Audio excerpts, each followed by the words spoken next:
안녕하세요. 77입니다.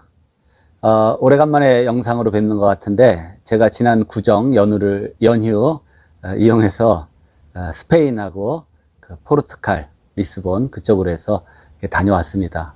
그 스페인의 유명한 건축가 안토니 가우디 건축 작품도 좀 보고 그렇게 하고 들러보고 왔습니다. 그쪽 그 스페인 바르셀로나 또 그 지역 전체로 해서 여러 그 건물들 보고 왔는데, 전체적으로 거의 뭐 전부 조적조예요. 조적조. 벽돌로 다 쌓아서 그 7층, 8층 뭐 이런 집들이 전부 벽돌조로 지었습니다. 그 가우디의 대표적인 작품 사그라다 파밀리아, 그 건축에 대해서는 나중에 제가 자세히 말씀을 드리겠지만, 그거는 지금 이제 철골 조립식으로 공사를 하고 있습니다.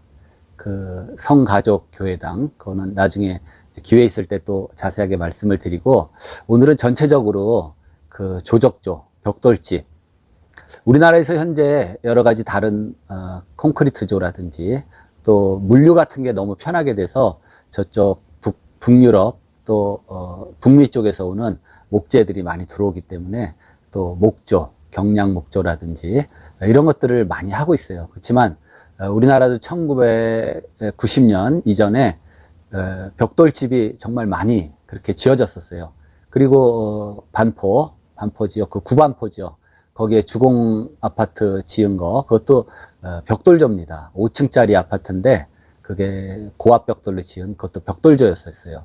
그래서 이 벽돌에 정말 여러 가지 장점이 많은데, 오늘은 그 벽돌 구조, 조적조에 대한 얘기를 좀 드리려고 그래요. 그러니까 이 조적조라 그러면은 이 낮게 뭐 돌이 됐던 벽돌이 됐던 블럭이 됐던 그거를 ALC도 마찬가지예요. ALC 블럭 하나하나를 낮게를 한 켜 한 켜 쌓아서 집을 짓는 구조가 조적조고, 그게 벽돌 구조입니다. 그래서 이 벽돌조는 대체로 그 벽 자체가 힘을 받는 내력벽이라 그러죠. 베어링월.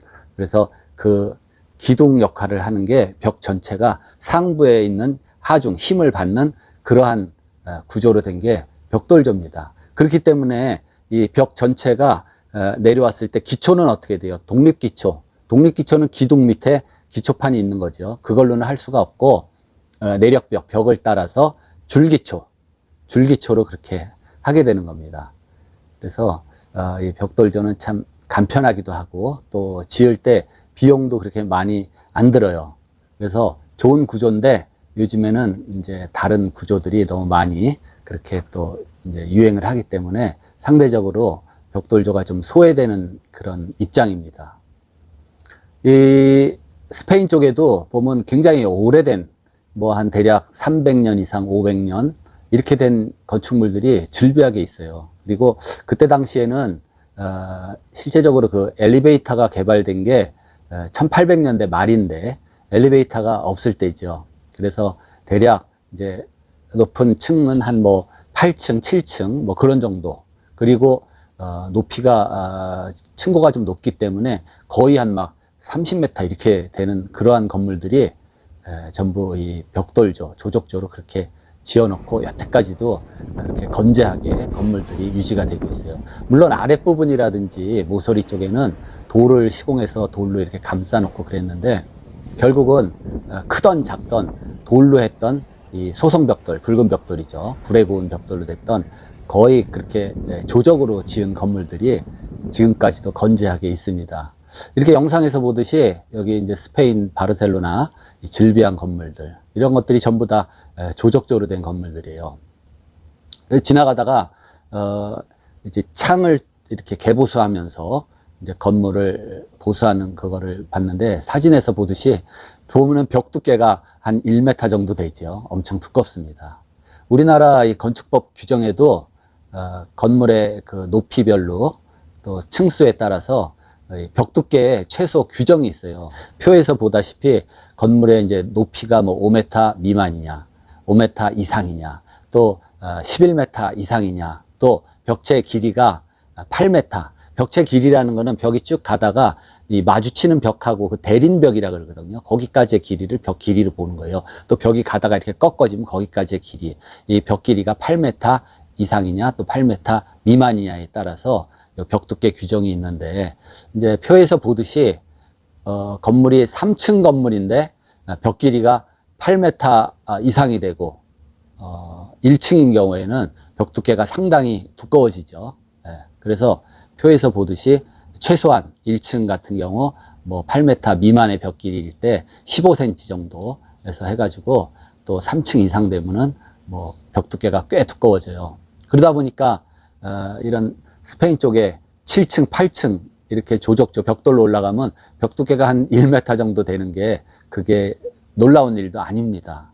그러면 조적조를 이해하기 위해서 간단하게 우리나라 이제 건축법 구조 기준에 나와 있는 그러한 조항들 몇 가지만 얘기를 드릴게요. 첫째, 이 조적조, 벽돌조는 통줄눈이 되면은 안 된다.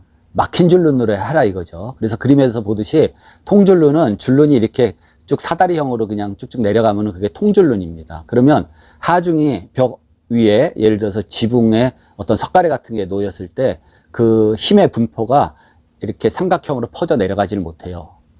막힌 줄눈일 때는 그게 가능합니다. 그래서 막힌 줄눈과 이 통줄눈의 이 힘의 분포를 이제 그림에서 보듯이 저렇게 돼 있는데, 첫째는 통줄눈이 되도록 하지 않는다. 그리고 또 하나가 상부에 어떤 무게 균형이 맞게 어디에 편중되지 않게, 무게가 고르게 전달되게 편심 하중이라 그러는데 그게 작용하지 않게 그렇게 골고루 해주는 게 좋습니다. 그리고 기초 같은 경우는 내력벽이죠. 힘받는 벽을 따라서 기초도 따라서 내려가야 돼요. 그래서 말 그대로 줄기초가 되는 겁니다. 그래서 줄기초에 또 기초가 내려갔으면 이제 응력 분포를 위해서 기초판이 생기죠. 그래서 그 기초판은 콘크리트조로 해야 할 것이다. 그리고 최소한 그 기초의 두께는 기초벽이라 그러죠.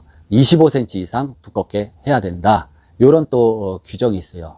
그리고 벽체에 대한 규모에 대한 규정이 있는데, 그 내력벽은 벽체의 높이가 4m 이상 높아지지 않게 해야 된다. 4m 넘지 않게 해라. 그리고 벽 길이는 10m 이렇게 넘지 않게 그렇게 하는데, 벽 길이는 얘기를 드렸지만 벽이 쭉 가다가 다른 벽하고 만나면 거기까지가 벽의 길이를 말하는 거예요. 그 만나는 벽을 우리가 이제 벽체에서 대린벽이라 그러는데, 대린벽까지 또는 가다가 벽체가 이렇게 꺾어지면은 그 꺾어진 데까지가 벽 길이에요. 10m 넘지 않도록 해라. 그리고 또 한 가지는 그 내력벽, 벽돌벽으로 이렇게 둘러싸인 그 면적이 80평방미터 이하가 되게 해라 이거죠. 그렇죠? 벽 길이가 뭐 제한도 있고 높이도 있지만은 벽 길이로 막은 하나의 공간이 너무 크면은 구조적으로 불리하다.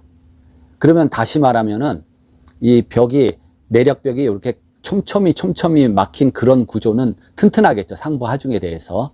그런 개념입니다. 또 이제 토합을 받는 조적벽이 있어요. 토합을 받는다는 게 뭐예요? 벽이 이렇게 섰는데 흙을 부어 넣어 가지고 지하실 벽 같은 거를 말하는 거예요.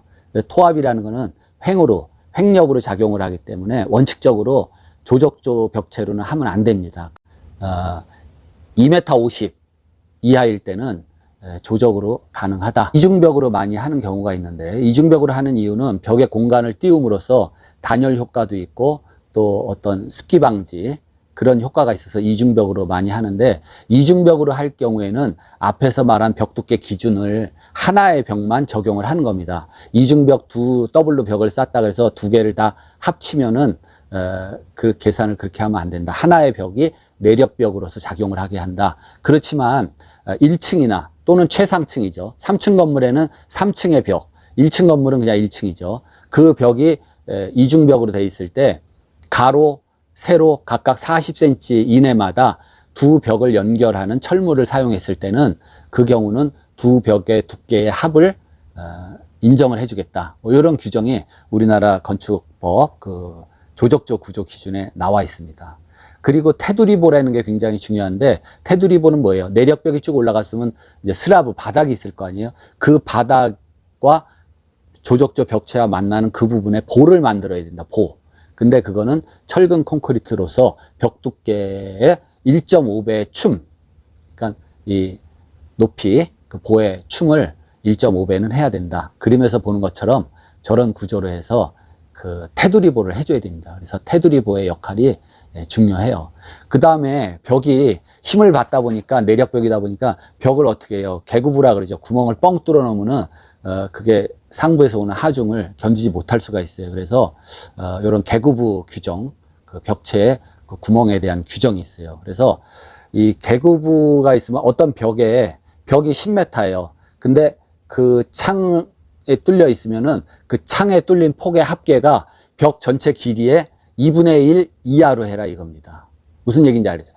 벽 전체 길이가 10m인데 창 뚫린 폭을 다 합치니까 10m의 절반 얼마예요? 5m 이상 넘어가면은 안 된다. 왜? 구조적으로 약하기 때문에 그렇습니다. 그리고 위층에 있는 그 개구부, 창이나 문, 아래층 또는 뭐 같은 층에서 마찬가지예요. 최소한 60cm 이상의 그 간격을 띄워야 됩니다. 그리고 그 개구부 간의 거리, 그쵸? 그 창과 창 간의 거리, 그 다음에 대림벽, 벽이 쭉 가다 만나는 그 벽의 그 대림벽의 중심선과의 수평 거리는 벽 두께의 2배 이상을 띄워야 돼요. 자, 개구부, 창과 문, 창과 창과의 그 사이, 그거는 벽 두께의 2배 이상의 그 거리를 띄워야 된다 이겁니다. 그럼 벽 두께가 예를 들어 40cm다. 그러면 80cm 이상 띄우라는 그런 규정이 있어요. 그렇지만 단 하나는 뭡니까? 중요한 구조가 나오는데 아치라는 게 있어요. 아치 구조로 개구부를 했을 때는 이 규정을 적용받지 않는다 이겁니다. 아치 구조는 조적조의 아주 핵심입니다. 핵심. 좀 이따 자세히 말씀을 드리겠는데 이 아치라는 거는 굉장히 중요해요.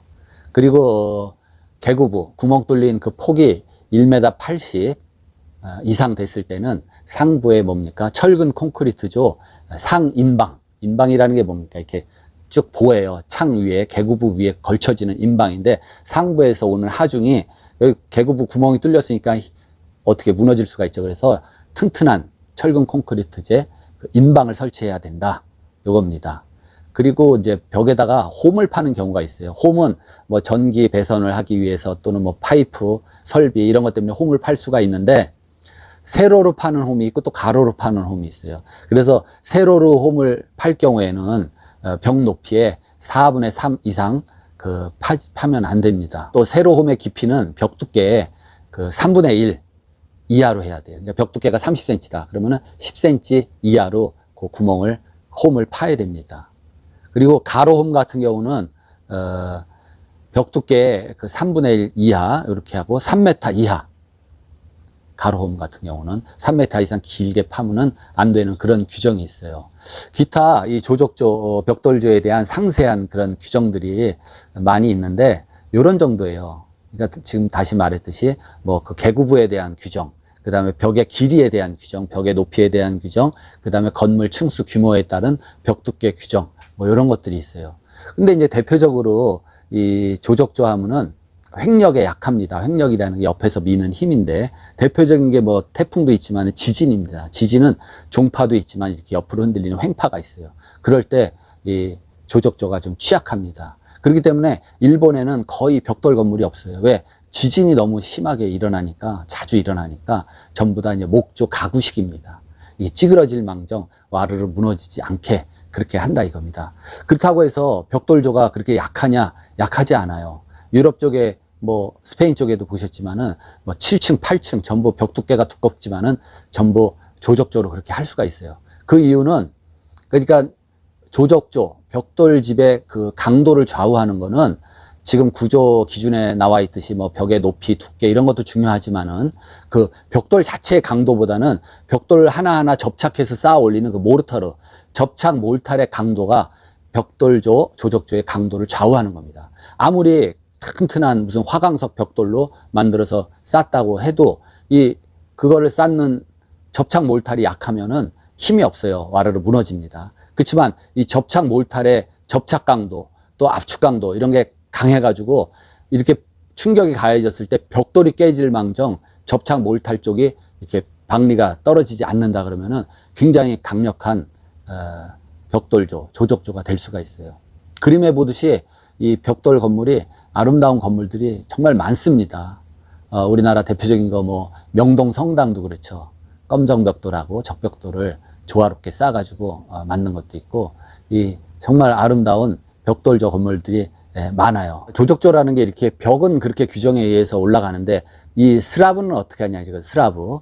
그러니까 옛날에 뭐 물론 로만 콘크리트도 있었지만은 그렇게 콘크리트가 일반화되지 않았을 때는 바닥을 어떻게 했겠어요. 뭐 철근 넣고 콘크리트 슬래브를 하기도 나쁘고. 그래서 벽돌 건물에서 스판, 이 벽과 벽 거리가 좀 짧은 경우에는 목재 조이스트, 목재 장선을 걸어서 목재로 뼈대를 걸어서 바닥을 하는 경우도 있지만은 또 하나는 뭐냐면은 아치라는 거를 응용을 해서 만든 바닥이 있어요.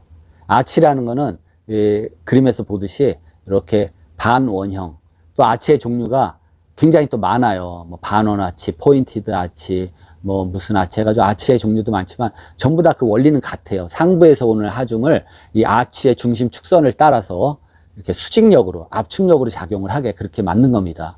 그러면 이런 조적조는 압축력에 대해서는 굉장히 잘 견디는데 어떤 우리가 이런 목재 보라든지 철근 콘크리트 보처럼 또 철강처럼 이렇게 상부에서 눌렀을 때 힘을 받는 힘에 대해서는 이 조적조는 감당을 못 합니다. 그렇기 때문에 이 구조체 자체가 힘을 받는 그러한 부분이 없어야 돼요. 그렇기 때문에 상부에서 오는 하중을 아치를 만들면은 전부 아치를 따라서 압력으로 작용을 하게 됩니다. 그래서 아치가 쭉 연결시키면 뭐 터널처럼 되죠. 그거를 볼트라 그럽니다. 볼트. 그래서 그 볼트 구조가 터널처럼 이렇게 쭉 지나가고 또 이 직각으로 열십자로 만나면은 그걸 크로스 볼트라 그러는데 교차 볼트, 교차 국융 뭐 같은 말입니다. 그렇게 되면 그게 하나의 슬라브처럼 그 천장 공간이 생겨요. 그렇지만 위에 바라보면 어떻게 천장이 이렇게 곡선이 생기죠. 그거를 이제 볼트라 그럽니다. 볼트 구조. 그래서 옛날에 지은 이 스페인 쪽이나 이태리 로마 쪽도 그렇지만은 그러한 건물들이 전부 천장이 약간 이런 아치 볼트 구조로 돼 가지고 슬라브가 형성이 돼 있어요. 그래서 그 상부에서 오는 힘에 대해서 이게 힘을 받지 않고 압축을 받는 겁니다. 물론 이 스판이 작은 데는 목재로도 이렇게 했어요. 바르셀로나에 거기 애기 돼지 구이집이 있는데 그 집이 300년 개업한 지 300년 된 집입니다. 그래가지고 이 건물은 300년 이상 됐겠죠. 그래서 그 음식점 요리집 앞에 그 쇼윈도에 보면은 자기네 집이 건물에 이렇게 구조가 그림에서 보듯이 나와 있어요. 근데 지하 쪽에 보면은 거기는 전부 이 볼트 구조, 그죠? 벽돌을 터널처럼 아치로 쌓아가지고 지하는 그런 구조로 다 돼 있습니다. 그래서 그 건물이 지하 1층, 2층 이렇게 돼 있는데 저는 그 지하에서 식사를 했어요. 네, 참 그 안에 천장이라 이렇게 보면 벽돌조로 그 구조가 참 아름답게 이렇게 보입니다. 사진에서 보듯이 저런 식으로 돼 있어요. 터널처럼. 그날 마침 이제 집시들이 와서 또 음악 연주를 막 또 악기 라이브 연주를 해요. 그러면 팁을 받아가느라고. 그래서 그 재밌는 시간이 있어. 아치 그 볼트 구조의 그 지하 공간이 너무 인상적이었었어요.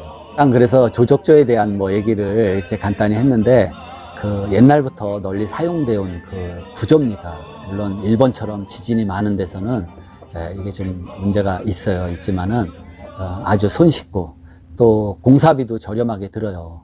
스페인 같은 경우는 소성벽돌이라 그러죠. 흙을 빚어가지고 이제 구워서 벽돌을 만들고 또 많이 발달해가지고 중공벽돌이라 그러죠.